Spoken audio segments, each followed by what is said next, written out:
Hello मेरे प्यारे student. चलिए तो आज जो है केमिस्ट्री स्टार्ट करने वाले हैं। तो आज जो है फर्स्ट क्लास है, केमिस्ट्री का जो आज सिलेबस स्टार्ट हुआ। तो इससे पहले जो है का जो वीडियो बनाए थे तो उसमें साइंस का पूरा निचोड़ बताए हैं। तो आप यदि वो वीडियो नहीं देखें तो आप जा कर के प्लेलिस्ट में बना हुआ आप पहले वो वीडियो देख लीजिएगा कि यदि जो हम साइंस पढ़ रहे हैं तो साइंस में आखिर कितना नंबर और किस चैप्टर से कितना नंबर पूछा जाएगा, है ना। तो आज जो हम केमिस्ट्री स्टार्ट करने वाले हैं चैप्टर नंबर 1, जिसका नाम है रासायनिक अभिक्रिया और समीकरण। ठीक है, तो ये चैप्टर स्टार्ट करने वाले हैं। तो यदि आप इनका पीडीएफ चाहते हैं तो आप हमारे टेलीग्राम चैनल पे जुड़ जाइएगा, वहाँ से पीडीएफ मिल जाएंगे। ठीक है, तो आज जो है चैप्टर 1 के बारे में समझने वाले हैं, रासायनिक अभिक्रिया और समीकरण के बारे में। ठीक है, तो चलते हैं, ज़्यादा आपके समय नहीं लेते हैं, आते हैं सलेबस पे। तो सबसे पहले हम रसायन विज्ञान में समझते हैं कि आखिर रसायन विज्ञान जो रसायन शास्त्र है, रसायन शास्त्र कहते किसको हैं, है ना। तो रसायन शास्त्र का परिभाषा दिया है कि रसायन विज्ञान जो है करा रसायन शास्त्र विज्ञान की वह शाखा है जिसके अंतर्गत पदार्थों के संगठन, संरचना, गुणों और रासायनिक अभिक्रिया के दौरान इनमें हुए परिवर्तनों का अध्ययन किया जाता है, उसे ही रसायन विज्ञान कहते हैं। रसायन विज्ञान का यदि कोई परिभाषा पूछे तो दोस्तों क्या बताइएगा कि रसायन शास्त्र विज्ञान की वह शाखा है जिसके अंतर्गत पदार्थ के संगठन हो गया या संरचना हो जाएगा या उनके गुणों का अध्ययन, है ना, गुण और रासायनिक अभिक्रिया के दौरान इनमें जो है परिवर्तनों का अध्ययन किया जाता है, उसे रसायन विज्ञान कहते हैं। आगे है कि इसका शाब्दिक अर्थ, जो रसायन विज्ञान होता है इसका शाब्दिक अर्थ होता है रस प्लस आयन है, जिसका अर्थ होता है रसों यानी द्रवों का अध्ययन ही, है ना। आगे देखा जाए तो रसायन विज्ञान का जनक, रसायन विज्ञान का जो जनक होता है किसे कहा जाता है, तो एटोनी लेवोजियर को कहा जाता है। रसायन विज्ञान का जनक जो है एटोनी लेवोजियर है। याद रखिएगा कि रसायन विज्ञान का जनक किसे कहा जाता है, एटोनी लेवोजियर को कहा जाता है। आगे बढ़ते हैं तो अगला प्रश्न समझते हैं कि पदार्थ के बारे में जानते हैं कि पदार्थ क्या होता है ना। तो पदार्थ कहता है क्या है कि वह प्रत्येक वस्तु जो स्थान घेरती है जिसका द्रव्यमान होता है, वह प्रत्येक वस्तु जो स्थान घेरती है और जिसका द्रव्यमान होता है और हम अपनी पांचों इंद्रियां से महसूस कर सकते हैं, उसे ही पदार्थ कहते हैं। पांचों ज्ञान इंद्रियां मतलब दोस्तों क्या होता है, तो हमारे शरीर में जो पांच इंद्रियां हैं वह क्या है, पहला क्या है तो नाक हो जाएगा, है ना। दूसरा क्या हो जाएगा, कान हो जाएगा। तीसरा क्या हो जाएगा, त्वचा हो जाएगा। और यदि चौथा देखा जाए तो क्या हो जाएगा, जीभ हो जाएगा, है ना। और पांचवा देखा जाए तो क्या हो जाएगा, क्या है तो नाक हो गया, कान हो गया, दांत, नाक, कान और जीभ, है ना, त्वचा, और क्या हो जाएगा तो एक जो है आँख हो जाएगा। क्या हो जाएगा तो आँख हो जाएगा। याद रखिएगा, नाक, कान, त्वचा, जीभ और आँख, ये हमारा पांच इंद्रियां होते हैं। ठीक है, तो पदार्थ के बारे में समझते हैं। तो पदार्थ के मतलब हुआ दोस्तों कि जो स्थान घेरता है, जिसमें द्रव्यमान होता है या आयतन होता है या अविरोध उत्पन्न करता है, उसी को क्या कहते हैं, पदार्थ कहते हैं। तो करा हुआ प्रत्येक वस्तु जो स्थान घेरती है और जिसका द्रव्यमान होता है, स्थान घेरती है और जिसका द्रव्यमान होता है और जिसे हम अपनी पांचों इंद्रियां से क्या कर सकते हैं तो महसूस करते हैं, उसे ही पदार्थ कहते हैं। और पदार्थ जो है तीन अवस्था में होते हैं। पदार्थ कितने अवस्था में होते हैं, तो पदार्थ याद रखिएगा तीन अवस्था में होते हैं। पहला क्या होता है, ठोस, दूसरा होता है द्रव, तीसरा होता है गैस। लेकिन हम सब 9th में पढ़े थे कि पदार्थ के मुख्य रूप से पांच अवस्था होते हैं। एक प्लाज्मा होता है और एक बोस आस्टाइन कंडेंसर, जिसको बीईसी के नाम से जाना जाता है। ठीक है, लेकिन यहाँ आप याद रखिएगा कि पदार्थ की तीन अवस्था होती है, ठोस, द्रव और गैस होता है। अब यदि आगे हम बढ़ें तो आगे दिया है कि शुद्धता के आधार पर पदार्थ के प्रकार, शुद्धता के आधार पर पदार्थ के प्रकार। तो यदि शुद्धता के आधार पर पदार्थ के प्रकार देखा जाए तो दो प्रकार के होते हैं, एक होता है शुद्ध पदार्थ और एक होता है अशुद्ध पदार्थ। तो शुद्ध पदार्थ क्या होता है, जो शुद्ध, तो शुद्ध पदार्थ जो बना है तत्व है और एक यौगिक है, तत्व और एक क्या बोलेंगे, यौगिक है। जबकि अशुद्ध पदार्थ जो हो जाएगा क्या हो जाएगा, मिश्रण हो जाएगा। अशुद्ध पदार्थ क्या हो जाएगा, तो मिश्रण हो जाएगा। अब यदि शुद्ध पदार्थ जो तत्व और यौगिक है तो तत्व को भी याद रखिएगा तीन भागों में बांटा है, एक धातु हो जाएगा और एक अधातु हो जाएगा और एक उपधातु हो जाएगा। जबकि यौगिक को जो है दो भागों में बांटा गया, एक सहसंयोजक यौगिक और एक जो हो जाएगा आयनिक यौगिक हो जाता है। ठीक है। यदि मिश्रण के बारे में समझें तो मिश्रण जो है, मिश्रण को भी दो भाग में बांटा गया है, एक जो होता है समांगी मिश्रण होता है और एक होता है विषमांगी मिश्रण होता है। चलिए अब एक एक करके हम समझते हैं कि तत्व आखिर कहते किसको हैं। तो तत्व जो है, तत्व वह शुद्ध पदार्थ को कहा जाता है जो, और हम उसको क्या कर सकते हैं, तो खंड नहीं कर सकते। जैसे कि हम पीरियोडिक टेबल में देखते हैं कि टोटल कितना 118 तत्व है ना, टोटल कितना 118 तत्व है ना। अब मान लिया जाए कि जैसे कैल्शियम है, तो कैल्शियम जो है यह तत्व है, हम क्या इसको सी और ए अलग अलग लिख सकते हैं, नहीं लिख सकते हैं। सी का मतलब यदि हम मान भी ले कि यह कार्बन हो जाएगा, लेकिन ए का मतलब कोई मीनिंग निकलता है, नहीं निकलता है। इसलिए जो कैल्शियम बना है तो सी ए से बना, यह तत्व है।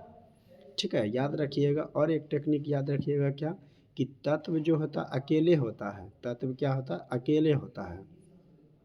ठीक है। तो तत्व के बारे में यदि यहाँ से समझें तो क्या दिया हुआ है कि तत्व उन शुद्ध पदार्थों को कहते हैं जो केवल एक ही तरह के परमाणु के बने हों।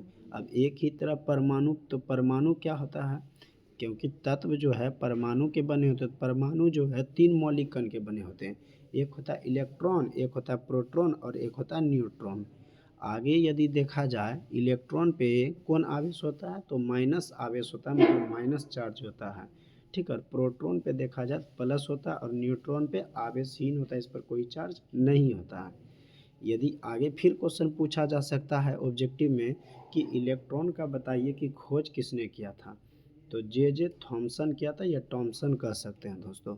अगला जो है क्या दिया है कि प्रोटॉन, तो प्रोटॉन के बारे में जानते हैं। तो प्रोटॉन का खोज जो किया था गोल्ड स्टीन के द्वारा किया गया था। कौन किया था, तो गोल्ड स्टीन।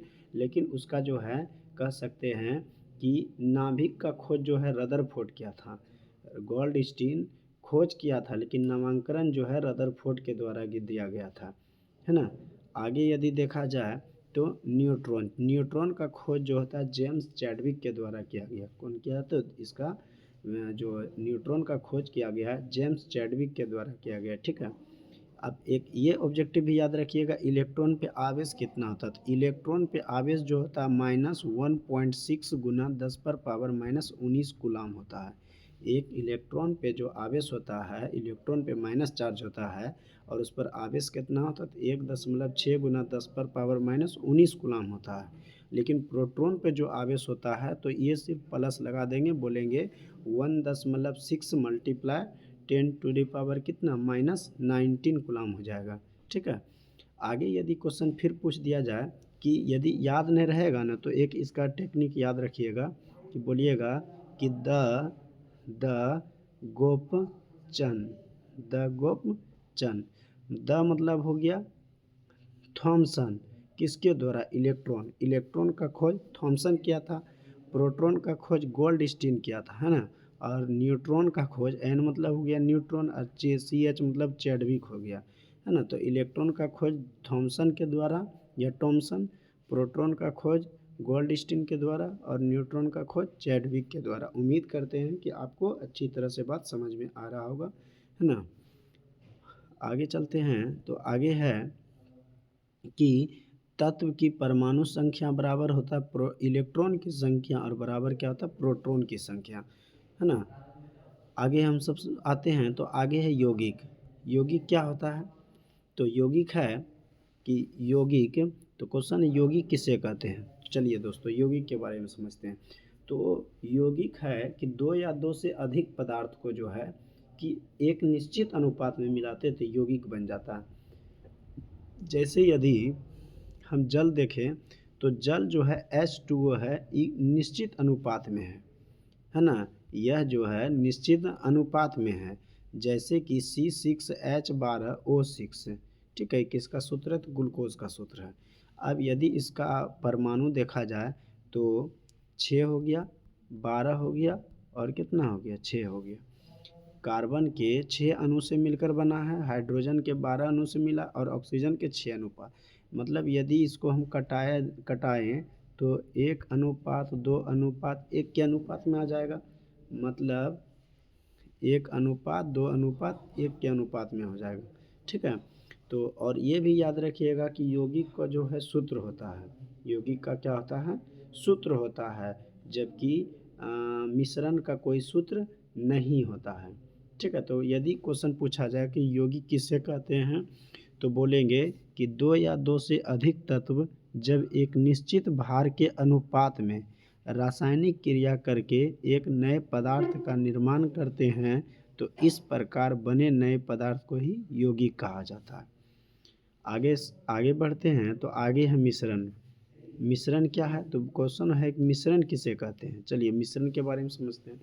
तो मिश्रण का मतलब हुआ कि कोई भी 2 या 2 से अधिक पदार्थ को किसी भी अनुपात में मिला देते हैं तो मिश्रण का निर्माण होता है, ठीक है। तो अब यहाँ से समझते हैं। तो यहाँ है कि मिश्रण 2 या 2 से अधिक पदार्थ का संयोजन होता है जो रासायनिक रूप से नहीं किया जाता है, रासायनिक रूप से नहीं किया जाता है। तो अब जो है उम्मीद करते हैं कि आपको जो है इसके बारे में क्लियर हो गया होगा कि तत्व क्या होता है, यौगिक क्या होता है और मिश्रण क्या होता है। आगे हम सब समझते हैं कि तत्व के ही कुछ कह सकते हैं भाग है कि धातु। तत्व के जो 3 भाग में बांटते हैं, एक धातु, एक अधातु और एक उपधातु। तो थोड़ा सा धातु के बारे में समझ लेते हैं। तो धातु उसे कहा जाता है दोस्त जो जिसमें क्या होती है, तो चमक होती है, धातु में चमक होती है। धातु आघात वर्धन्य और तन्य होती है। आघात वर्धन्य का मतलब हुआ कि पीटकर जो है हम चादर बना सकते हैं, पीटकर हम क्या कर सकते हैं, तो चादर बना सकते हैं, है ना। उसके बाद धातु ऊष्मा और विद्युत का जो होता है सुचालक होता है। ऊष्मा और विद्युत का सुचालक होता है धातु, लेकिन एकमात्र कह सकते हैं धातु होते हुए भी विद्युत का कुचालक है, वह है शीशा है। दोस्तों याद रखिएगा, एग्ज़ाम में कई बार पूछ चुका हुआ है ना। तो इसलिए हम याद रखेंगे कि कि धातु जो है विद्युत का सुचालक होता है, लेकिन एक अपवाद में भी होता है धातु जो विद्युत का कुचालक होता है, तो वह शीशा है, ठीक है। धातु में कह सकते हैं एक विशेष प्रकार के ध्वनि उत्पन्न होती है जिसे धातुई ध्वनि कहा जाता है ना। आगे हम सब आते हैं अधातु में। तो अधातु क्या होती है, तो अधातु भंगुर होती है। भंगुर का मतलब क्या होता है कि पीटते हैं तो चूर चूर हो जाती है ना। आगे आगे देखें तो अधातु में कोई विशेष प्रकार की चमक नहीं होती, लेकिन अपवाद में है आयोडीन अधातु होते हुए भी उसमें क्या होती है, तो चमक होती है। साधारण भाषा में याद रखिए कि अधातु में कोई चमक नहीं होती है। अधातु जो है ऊष्मा और विद्युत का क्या होती है, तो कुचालक होती है, ऊष्मा और विद्युत का कुचालक होती है। लेकिन आप यहाँ भी एक अपवाद में याद रखिएगा कि अधातु होते हुए भी विद्युत का सुचालक है, वह ग्रेफाइट है। दोस्तों क्या है, तो ग्रेफाइट है, ठीक है। तो याद रखिएगा कि क्वेश्चन एग्जाम में कई बार क्वेश्चन आ चुका है। क्या ऑब्जेक्टिव में पूछा जाएगा कि एक अधातु का नाम बताइए जो विद्युत का सुचालक है। तो अधातु तो हम जानते हैं कि विद्युत का कुचालक होता है, लेकिन एकमात्र अधातु जो है विद्युत का क्या होता है, सुचालक भी होता है, वह है क्या है, तो ग्रेफाइट है ना।